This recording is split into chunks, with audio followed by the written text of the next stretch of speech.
Day 12 of 30 days challenge. ഇന്ന് ഞാനൊരു journaling ആയിട്ടാണ് വന്നിട്ടുള്ളത്.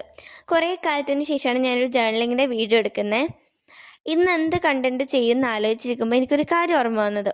ഞാൻ ഏപ്രിൽ മന്ത് പകുതി ആയപ്പോൾ ഒരു വീഡിയോ എടുത്തിട്ടുണ്ടായിരുന്നു. ഇനി എല്ലാ മന്ത് സ്റ്റാർട്ടിങ്ങിലും ഞാൻ ആ മന്ത് ബേസ് ചെയ്ത് ജേർണൽ ചെയ്യുന്നു എനിക്ക്. പക്ഷേ മെയ് മന്ത് സ്റ്റാർട്ടിങ്ങിലൊന്നും എനിക്ക് അതിനെപ്പറ്റി ഒരു ഓർമ്മയുണ്ടായിരുന്നില്ല. ഇന്ന് ഇങ്ങനെ ആലോചിച്ചപ്പോഴാണ് ഞാൻ അങ്ങനത്തെ ഒരു ചലഞ്ച് സ്റ്റാർട്ട് ചെയ്ത് വെച്ചിട്ട് പിന്നെ ഒന്നും ചെയ്തിട്ടില്ലല്ലോ എന്ന് എനിക്ക് ഓർമ്മ വന്നത്. അപ്പം എന്തായാലും മെയ് മന്ത് തീരാനായി. സോ മെയ് മന്ത് വെച്ച് തന്നെ ചെയ്യാമെന്ന് വിചാരിച്ചിട്ട് ഞാൻ മെയ് മന്ത് ബേസ് ചെയ്തിട്ടൊരു ജേർണൽ ചെയ്തു. അതാണിത്. ഞാൻ ഗ്രീൻ തീമാണ് ഈ ജേർണലിന് കൊടുത്തിട്ടുള്ളത്. കുറച്ച് ഗ്രീൻ സ്റ്റിക്കേഴ്സും ഗ്രീൻ സ്കെച്ചസൊക്കെ വെച്ചിട്ടാണ് ഞാൻ ചെയ്തിട്ടുള്ളത്. ഞാൻ പിൻട്രസ്റ്റ് കുറേ ഇൻസ്പോക്ക് തപ്പി, പക്ഷേ എനിക്ക് അത്ര ഇഷ്ടപ്പെട്ടില്ല. അതുകൊണ്ട് ഞാൻ എൻ്റെതായ ഐഡിയയിൽ ചെയ്യാമെന്നാണ് വിചാരിച്ചത്. നടുക്കൊരു ഗ്രീൻ എഴുതിയ ഒരു സ്റ്റിക്കർ ഒട്ടിച്ചു. പിന്നെ മെയ് നോക്കി ഇത് സെറ്റാക്കി.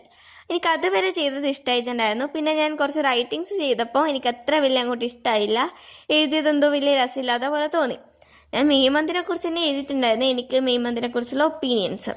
മെയ് മന്ത് എന്ന് പറഞ്ഞാൽ നോർമലായിട്ടുള്ള ഒരു മന്താണ് എനിക്ക്. പക്ഷേ ഇപ്രാവശ്യം എനിക്ക് കുറച്ചൊരു ഇഷ്ടം കൂടി ഉണ്ടായിരുന്നു. കാരണം this is the last May month which I has vacation, complete വെക്കേഷനുള്ള മെയ് മന്ത് ഇതാണ്.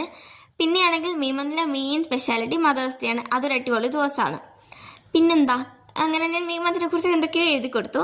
നെക്സ്റ്റ് പേജ് ഞാൻ ചെയ്തത് ഒരു പിൻട്രസ്റ്റ് ഇൻസ്പോ കണ്ടിട്ടാണ്.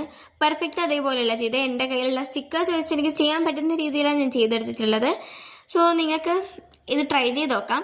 മറ്റേ പേജ് നിങ്ങൾ ട്രൈ ചെയ്യുന്നുണ്ടെങ്കിൽ റൈറ്റിങ്സ് ഇല്ലാണ്ട് പ്ലെയിൻ ആയിട്ട് ചെയ്ത് നോക്കും. അന്നേരം കുറച്ചും കൂടി ഭംഗിയുണ്ടാവും. എനിക്ക് അങ്ങനെ തോന്നിയത്. ഈ പേജിൽ റൈറ്റിങ്സ് ചെയ്തിരിക്കും, അതായിരിക്കും കുറച്ചും കൂടി ബെറ്റർ. സോ വേറൊന്നും എനിക്ക് പറയാനില്ല. അപ്പോൾ അത്രയൊക്കെ ഉള്ളൂ. നിങ്ങൾക്ക് എൻ്റെ വീഡിയോസ് ഇഷ്ടമാകുന്നുണ്ടെങ്കിൽ ലൈക്ക് ചെയ്യണം, സബ്സ്ക്രൈബ് ചെയ്യണം, ഷെയർ ചെയ്യണം. Bye bye. സപ്പോർട്ട് ചെയ്യണം. ടാറ്റാ.